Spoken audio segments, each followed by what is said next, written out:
Let's delve into the primitive types in Move. Move offers a set of built-in primitive types that allow us to represent numbers, addresses, Boolean values, and vectors, which are the only primitive collection type provided by Move.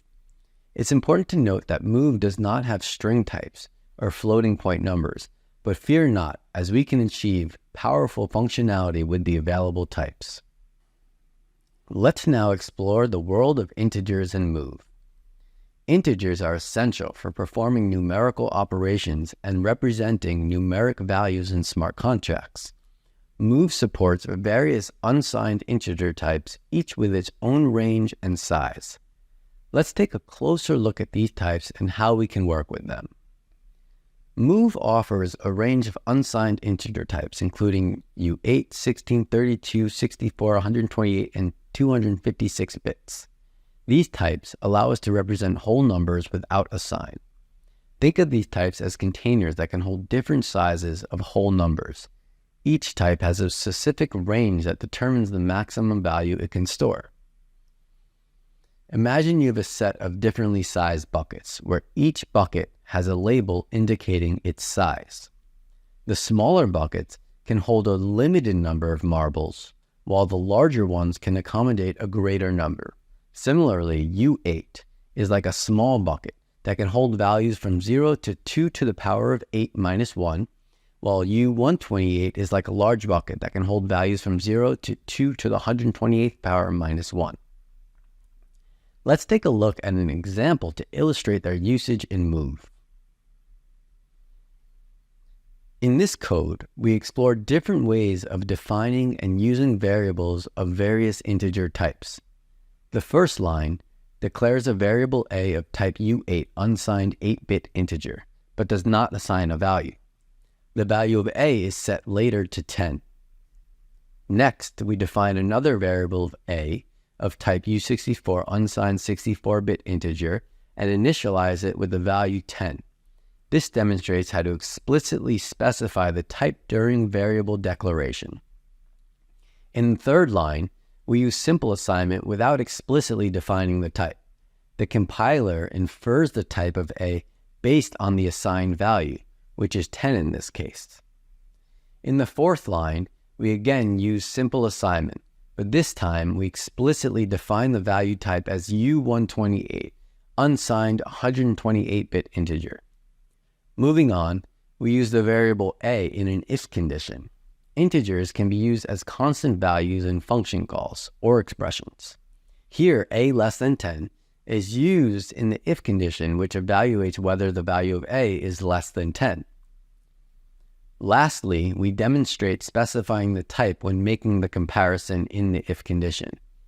In this case, a less than 10 U8 compares a with a constant value of 10 of type U8. Typically, Move's type inference system can handle such cases, so explicit type specification is not required. Now that we understand how to represent and assign values to integers, let's explore the operations we can perform on them.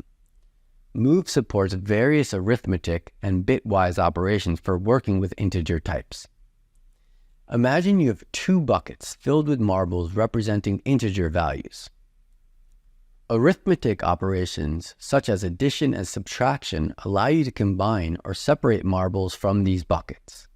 Bitwise operations, on the other hand, work like gates that perform logical operations on the marbles' positions within the buckets. Bit shifts are like moving the marbles within the buckets, either to the left or right. Comparisons help us evaluate the relationship between the number of marbles in each bucket, determining if they are greater than, less than, or equal to each other. This code showcases different arithmetic, bitwise, and comparison operations using variables a and b. Starting with arithmetic operations, it demonstrates addition, subtraction, multiplication, truncating division, which is integer division that discards the fractional part, and modular division, which is the remainder after division. Moving on to bitwise operations, it shows bitwise and, or, and exclusive or. Bitwise AND performs an AND operation on the binary representation of A and B, returning a new value where each bit is 1, only if the corresponding bits in A and B are both 1. Similarly, bitwise OR and exclusive OR perform OR and exclusive OR operations on the binary representations, respectively. Next, the code demonstrates bit shifts. The left shift operation shifts the binary representation of A to the left by B bits, effectively multiplying A by 2 to the power of B. The right shift operation shifts the binary representation of A to the right by B bits, effectively dividing A by 2 to the power of B, discarding the remainder. Lastly, the code showcases various comparison operations. It uses variables A and B to evaluate whether A is less than, greater than, less than or equal to, greater than or equal to or not equal to B. Each comparison operation returns a Boolean value true or false, depending on the outcome of the comparison. Overall, this code demonstrates fundamental arithmetic, bitwise, and comparison operations in Move, which are essential for performing computations and making logical decisions in programming. These operations are building blocks for various algorithms and data manipulations in Move programs. In Move, we can also cast integers from one size to another, allowing us to convert values between different sized buckets. Casting can be useful when we need to perform operations on integers of different sizes, or when the result of an operation might be too large for a particular integer type. When you need to compare values or pass integers of different sizes as function arguments, you can use the as operator to cast your integer variables to another size.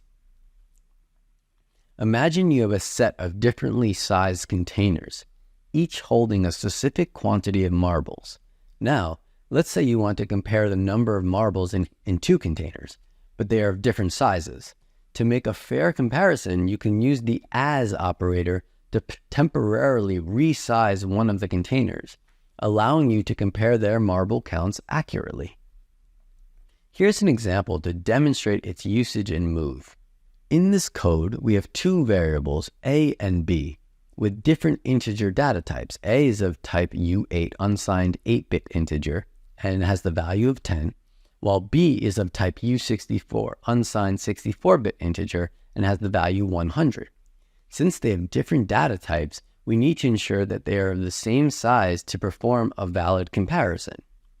To do this, we use type conversion. In the first comparison, we convert B to U8 using B as U8, and then check if it is equal to A.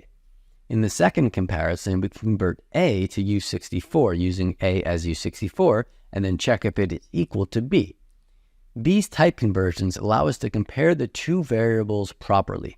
However, it's crucial to be cautious while converting data types to avoid potential data loss or unexpected behavior. Now, let's explore the Boolean type in Move. Booleans are fundamental in programming as they represent the concept of true and false. In Move, we can use Boolean values to make decisions, control the flow of our programs, and assert conditions. Let's dive deeper into how Booleans work in Move. The Boolean type bool is a simple but powerful tool in Move. It represents two states, true and false. Booleans are used to express the truthfulness or falsity of conditions, making them essential for decision-making in smart contracts. In Move, we can assign Boolean values using the literals true or false. These literals represent the two possible states of a Boolean variable. Let's take a look at some examples. In this code, we have two Boolean variables, is true and is false. Boolean variables can only have two possible values, true or false. In the first line, we explicitly define the type of is true as bool and set it to true. In the second line, we omit the type, and the compiler can infer that is false is also a Boolean variable with the value false. These Boolean variables are commonly used in conditional statements and logical operations where they determine the flow of the program based on their true or false values. Think of Boolean variables as switches that can be either on or off. When the switch is on, represented by true, it means that a condition or statement is considered true. Conversely, when the switch is off, represented by false, it indicates that the condition or statement is false. Booleans support several logical operations in move. These operations allow us to combine and manipulate Boolean values to make more complex decisions or assertions. The short-circuiting logical AND operation, denoted by 2 ampersands, evaluates two Boolean expressions and returns true only if both expressions are true. If the first expression is false, the second expression is not evaluated, as the overall result is already determined to be false. Let's see an example. Here we have a variable a with the value of true and a variable b with the value of false. Then we define a variable result with the value a ampersand ampersand b, which will be false. Imagine you have two switches connected in series. The first switch represents the first Boolean expression, and the second switch represents the second Boolean expression. For the overall result to be true, both switches need to be turned on. If the first switch is off, it's unnecessary to check the second switch because the overall result will already be false.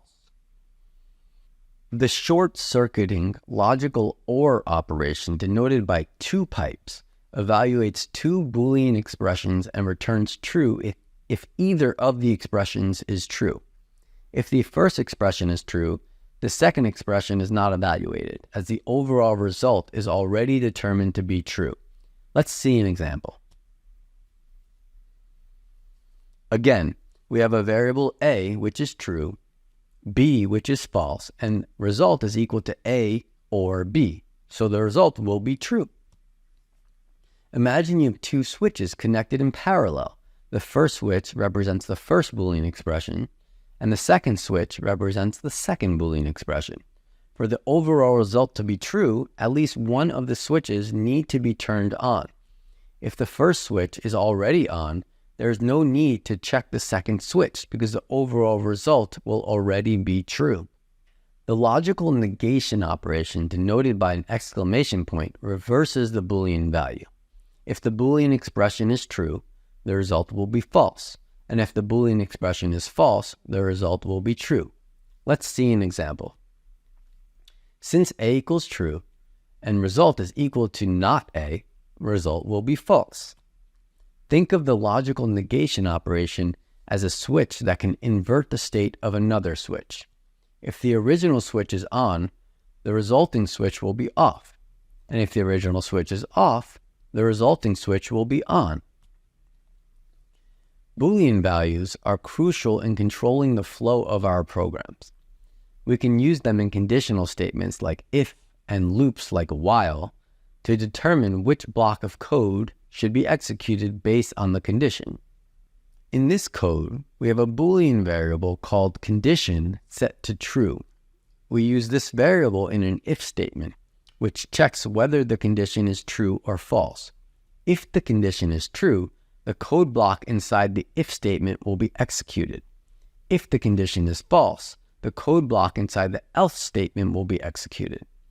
This allows us to control the flow of the program based on the value of the condition variable.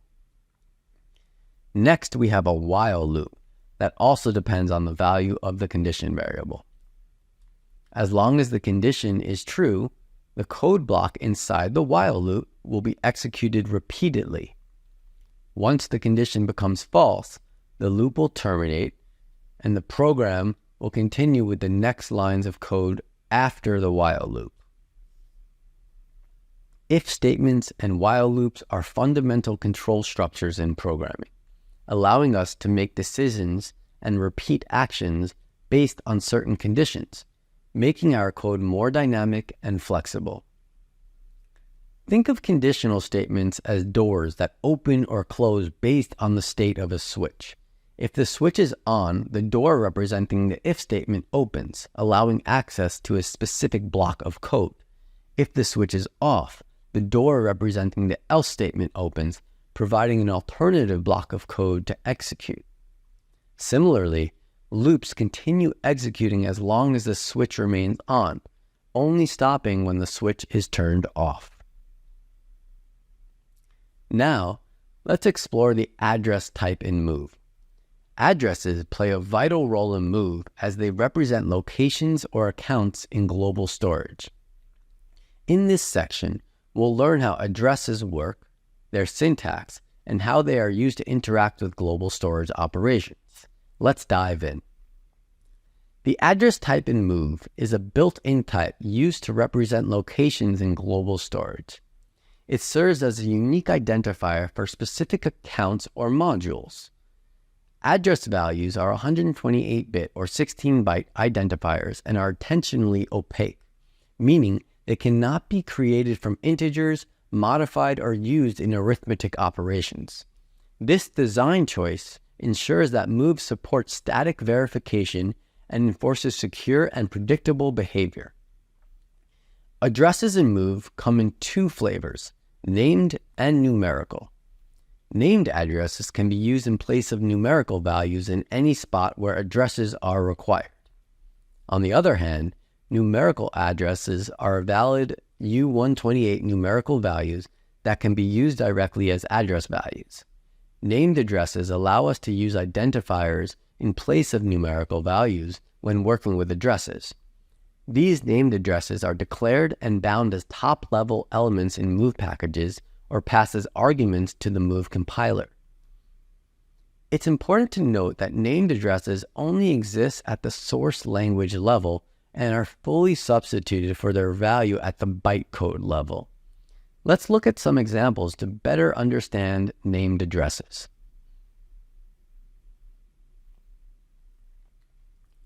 In this code, we are declaring multiple variables of type address. An address in this context represents an identifier for an account or a resource on the blockchain. We begin by assigning hexadecimal values to variables A1, A2, and A3 using the shorthand notation, where the @ symbol is followed by the hexadecimal value. Next, we have A4, where the shorthand notation is used to assign the value of the named address std to the variable.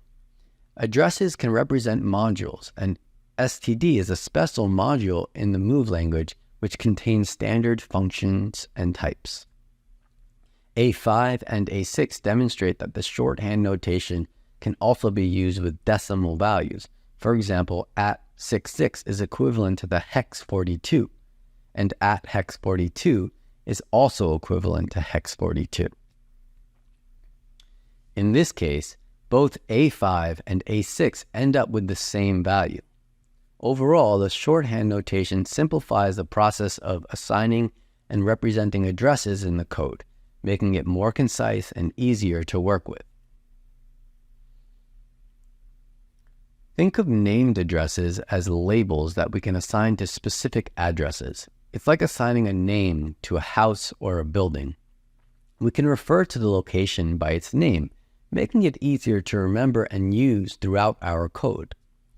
For example, if we assign the name home to the address hex 1, we can use the name home instead of the numerical value of hex 1 whenever we need to refer to that address.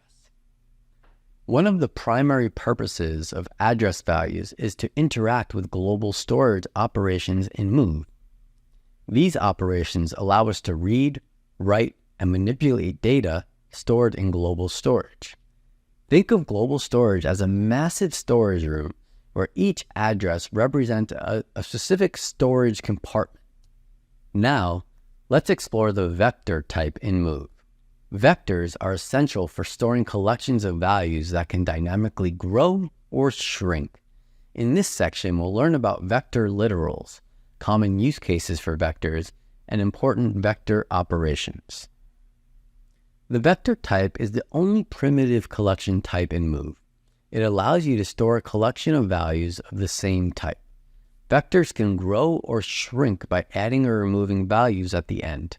Let's take a look at some examples to understand vector literals better. Vectors are dynamic arrays that can hold elements of the same type. Here, we are creating 4 different vectors, each with different types of elements. The first vector, empty vector, is initialized as an empty vector of type U8, unsigned 8-bit integer. The vector square bracket syntax represents an empty vector which doesn't contain any elements yet. The second vector, number vector, is initialized with 3 elements of type U8, 1U8, 2U8, and 3U8. The vector square bracket syntax with elements inside the brackets initializes the vector with those specific elements. The third vector, address vector, contains addresses. We use the @ symbol followed by hexadecimal values to represent addresses in shorthand notation. So vector square bracket hex 1, hex 2, hex 3, end square bracket creates a vector with 3 addresses, 1, 2, and 3. The fourth vector, nested vector, is a vector of vectors. It contains 2 elements, each of which is itself a vector. The first inner vector contains the elements 1U8 and 2U8, while the second inner vector contains the elements 3U8 and 4U8. Vectors support various operations through the vector module in the Move standard library. Some important operations include creating an empty vector, adding elements to the end of a vector, removing elements from the end of a vector, accessing elements at specific indices, and appending one vector to another. These operations provide the basic functionalities for working with vectors efficiently. In this code, we are working with vectors from the standard library of the Move programming language. We begin by importing the vector module, which provides useful functions for vector operations. We then create an empty vector v that will hold elements of type U64, so unsigned 64-bit integers, using vector : empty. We then add the numbers 5 and 6 by calling vector : pushback, and we pass in a mutable reference of the vector v and the numbers 5 and 6 to add elements 5 and 6 to the vector. To access the elements, we use vector : borrow, and then we dereference them with the asterisk. After that, we remove the last element with vector : popback. We pass in a mutable reference to the vector v. Finally, we create a new vector, appended vector, by appending the original vector v with vector that has 7 U64 and 8 U64, using vector : append. This demonstrates the flexibility and ease of working with vectors in the Move language, allowing us to dynamically add, access, and remove elements efficiently. Imagine a vector as a container with a dynamic size that can hold multiple objects of the same kind. Similar to a flexible drawer that can expand or contract, you can add objects to the end of the drawer using pushback, remove objects from the end using popback, and access objects at specific positions using borrow. Additionally, you can combine 2 vectors by appending one to the end of the other, just like merging 2 drawers into one. These operations allow you to efficiently manage and manipulate collections of values.